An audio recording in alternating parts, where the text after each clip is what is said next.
구독자 여러분, 안녕하십니까. 이대발입니다. 어느덧 2.5년이라는 기간이 흘렀습니다. 2020년 6월 23일 저는 큰 결심을 내리게 됩니다. 바로 유튜브를 해보자라는 결심을 하게 되고 첫 편의 영상을 저희들이 방송을 했습니다. 많은 일들이 일어났군요. 저희들이 2년 전입니다.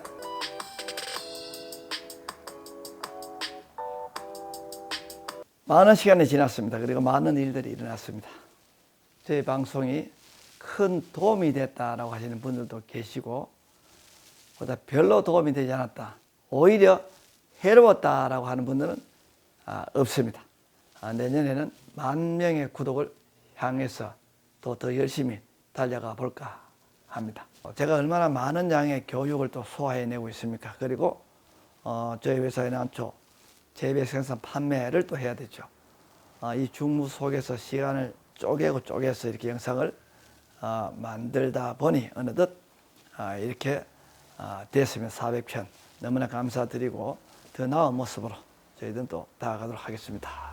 8,000 구독 그리고 400편 영상을 쭉 이렇게 보시면서 우리 이대발 박사의 영상을 1편부터 전편 끝까지 전부 다 보셨다라고 자신감 있게 저에게 말을 할 수 있는 분들이 계신다면, 영상을 통해서 변화된 모습, 자신감이 더 붙었든지 손실을 줄였든지 구조조정이 됐든지 뿌리가 좋아졌든지 어떤 더 좋아진 일이 일어나신 분들이 계신다면 수기를 저희들이 모아서 그 수기는 유튜브에 댓글로 달아도 되고 저에게 문자나 톡을 보내도 될 것 같습니다. 내용이 길다면 NANACADEMY 바로 난 아카데미 이 메일로 저에게도 보내주시면 될 것 같습니다. 삼정난거래소에 내용을 남겨주셔도 될 것 같습니다. 그리고 5번째, 우리 관유정 홈페이지 게시판에 사연을 남겨주시면 저희들이 취합을 해서 우리 회사의 관계자들 통해서 음선해서 조금 와닿는 울림 있는 내용이라면 그분들에게 특별한 기념품과 그리고 감사의 표현을 하고자 합니다.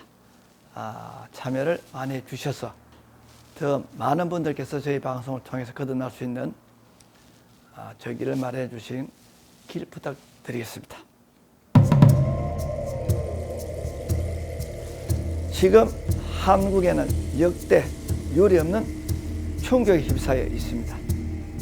바로 국제금융위기, 그리고 금리 인상, 그리고 코로나 사태 등으로 인해서 아파트 값이 천정부지로 떨어지고 있습니다.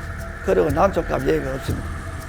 이 속에서 우리는 우왕좌왕 하게 되면 큰일 나게 됩니다. 우리는 정신을 집중하고 호랑이에게 물려가도 정신만 차리면 산다. 저에게 연일 전화가 오고 있는 일이 하나 있습니다. 바로 동료업자들, 그리고 후배업자들, 또 선배업자들, 그리고 돈이 조금 들어가 있는 미래를 내다보고 돈이 들어가 있는 부업자분들. 그래서 난초값이 폭락을 지금 하고 있는데 대책을 좀 내놔라라고 하는 울부짖음에 가까운 전화가 연일 오고 있다는 점입니다. 저도 마음이 많이 아픕니다.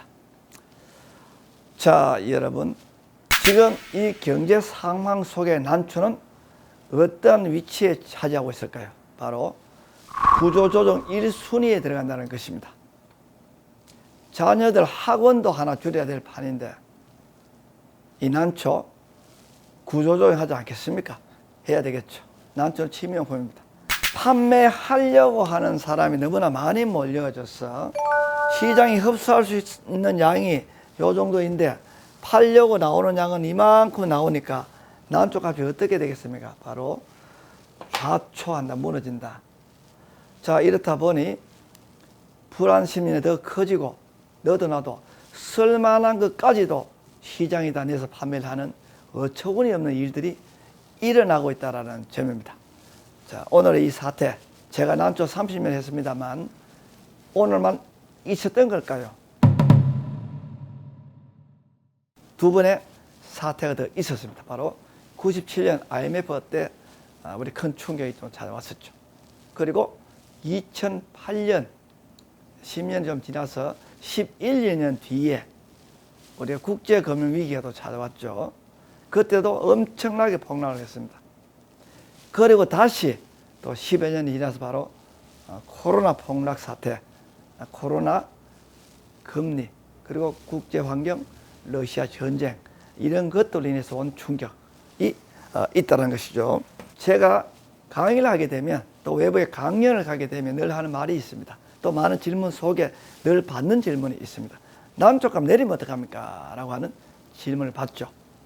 그리고 저는 강의에서 난초값이 내리는 것을 잘 풀어서 안 내리는 품종, 또 일부 내리는 건 당연히 내려야 된다는 것을 제가 알려드리고 있습니다.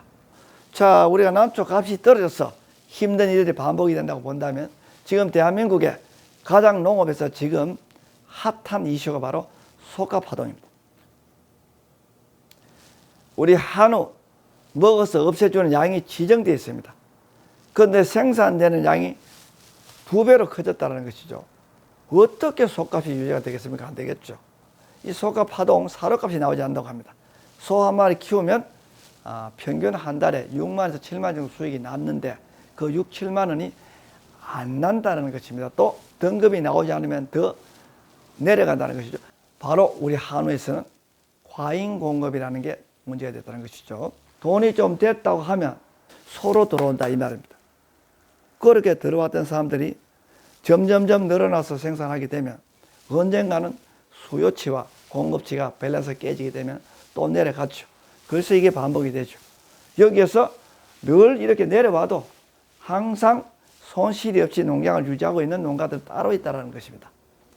그곳에는 조사를 해보면 전부 투뿔, 쓰리뿔, 특상품을 만들어내는 한우 농가들은 흐름의 영향을 좀 적게 받고 덜 받고 간다는 것이죠. 이분들은 호경기가 되면 엄청난 돈을 또 확 벌게 됩니다. 경쟁력이 없으니까 누구부터 망합니까? 경쟁력 없는 사람부터 망하죠. 이렇게 망해서 돌아나가게 되면 살아남은 업체들은 또 이렇게 고점을 걸린다는 것이죠. 그 다음에 많이 떨어져 나가고 값이 회복되면 왕창 남고 하니 조금 덜 남다가 많이 벌다, 덜 남다가 많이 벌으니까 경쟁력을 갖춘 농가들은 상당히 놀기가 쉽다, 좋다, 호조건이다.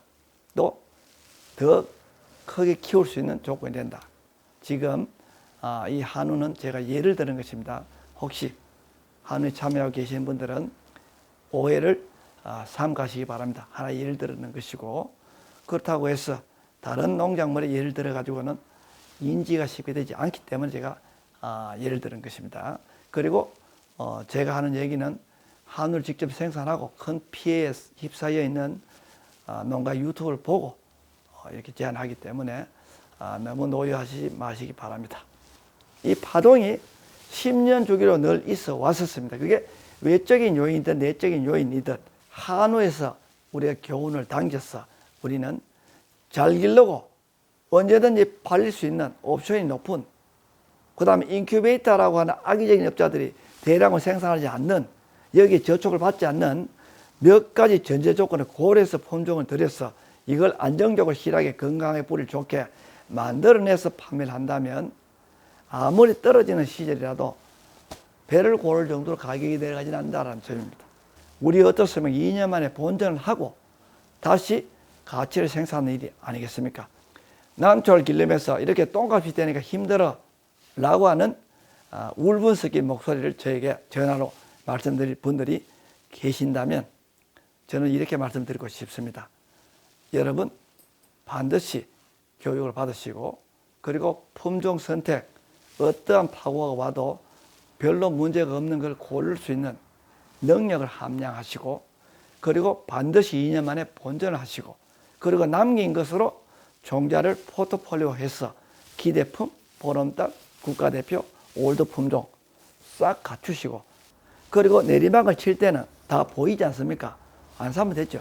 최고 저점이라고 생각할 때는 사서 늘리면 되지 않겠습니까? 자, 그렇게 본다면 우리 난초에 5만 명, 10만 명, 100만 명이 참여를 해도 어떠한 급격한 파고가 오고 어떠한 문제가 생겨도 우리는 손실을 보는 사람이 단 한 명도 생겨날 수가 없는 방법과 구조 시스템이 개발되어 있다는 걸 이해를 하셨으면 좋겠습니다. 이번 편 영상은 제가 136편 칼럼에 제가 썼던 걸 토대로 이렇게 만들고 있습니다. 기왕 일어난 일이라면 어떻게 할 수 없지 않겠습니까? 그러면 난초를 그만두시든지 아니면 계속 하시려면 다음부터 들어올 난초들은 철저하게 계산해서 들어오시고, 그리고 반드시 제 교육을 받으셔서 정상적인 품질로 만들어내시고, 지금 가격이 떨어져서 애먹는 분들 조사를 해보면 대부분 다가 불량품을 만들거나 인기가 없는 품종을 생산했거나 품종 설계 자체가 잘못됐거나 옵션 등이 못하거나 여러 가지 이유들이 한 개, 두 개, 세 개, 네 개, 다섯 개씩 가지고 있는 농가들 직접적으로 피해를 받지 계산해서 하신 농가들은 피해를 본 사람이 없다는 점입니다. 그나마 손실이 적고 팔렸던 품종이 무엇인가, 옵션이 무엇인가를 기억하게 되죠. 이게 학습 효과 아니겠습니까? 그렇게 해서 거기에 해당되는 것들만 남기고 나머지는 그 충격 속의 교훈을 통해서 구조조정을 대대적으로 감행하기 때문에 우리 난초에는 큰 파고가 파동이 오게 되면 체질, 체계, 시스템, 방법, 설계 등이 풀 체인지 돼서 거듭나게 된다는 점입니다. 이렇게 해서 잃는 것도 있고 얻는 것도 있다는 점입니다. 그리고 난초 대부분 취미로 들어오지 않았겠습니까? 그 취미 돈이 되면 더 좋지만 돈이 또 덜 될 수도 있죠. 취미는 즐기는 거 아니겠습니까? 너무 스트레스 받으시지 말고, 그 다음에 나는 취미가 아니야, 부업이야, 본전해야 돼 라고 생각하시는 분들 중에 오늘 이 위기에 처해 있는 분들이라면 교육을 받지 않은 그들의 문제이지 난개의 문제는 아니다라는 점을 알려드리면서 저는 다음 편에서 돌아오겠습니다. 저는 이대발이었습니다.